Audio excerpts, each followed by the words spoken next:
শুকরিয়া করলাম কার? নরেন্দ্র মোদীর শুকরিয়া হয়েছে না প্রধানমন্ত্রীর শুকরিয়া হয়েছে? তিনি আসমান সৃষ্টি করেছেন, জমিন সৃষ্টি করেছেন, তামাম পৃথিবীর মালিক যে আল্লাহ, সেই আল্লাহর শুকরিয়া করলাম। শুকরিয়ার আওয়াজ কেন আসছে? সবাই জোরে সরে একবার শুকরিয়া আদায় করে সকল আলহামদুলিল্লাহ।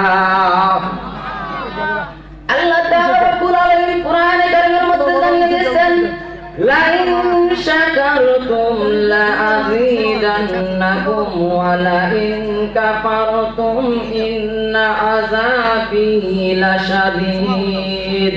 আল্লাহ তাআলা রব্বুল আলামিন বলেন, লা ইন শাকারতুম, হে বান্দা তোরা আমার শুকরিয়া আদায় কর, তোদের নিয়ামতগুলো আমি বাড়িয়ে দেব।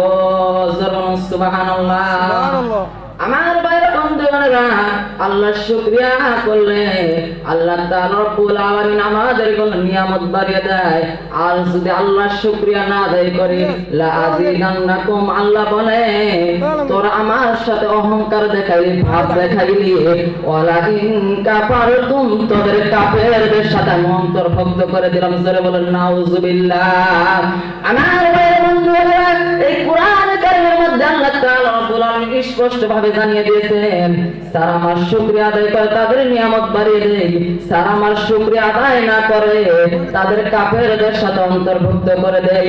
তারপরে হরফ করে আরো কঠিন ভাবে আল্লাহ তাআলা রব্বুল আলামিন সৃষ্টি করেছেন, ইন্না আযাবি লাশাদীদ, যারা আমার শুকরিয়া আদায় না করে তারা জাহান্নামের আযাবের জন্য রেডি হয়ে থাকবে। বলুন নাউযুবিল্লাহ।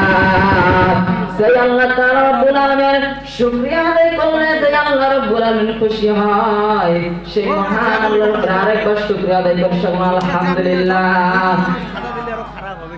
তার সাথে সাথে মদিনা আল মা আমিনাতুল সাইয়্যিদুল মুরসালিন রাহমাতুল লিল আলামিন, সেই নবী আপনাদের জন্য আমাদের জন্য 63টা বছর আপনাদের জন্য কেটেছেন।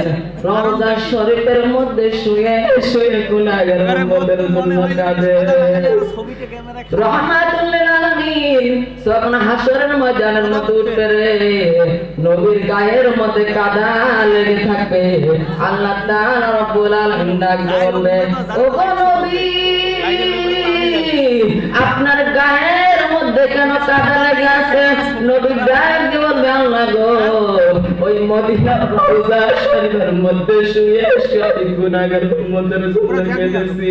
না জানি আমার গুনাহগার উম্মত জাহান্নামের আগুনের মধ্যে যায়, এই কারণে আমি দুই চোখের পানি ফেলতে ফেলতে রওজার মাটিগুলো কাদা হয়ে গেছে।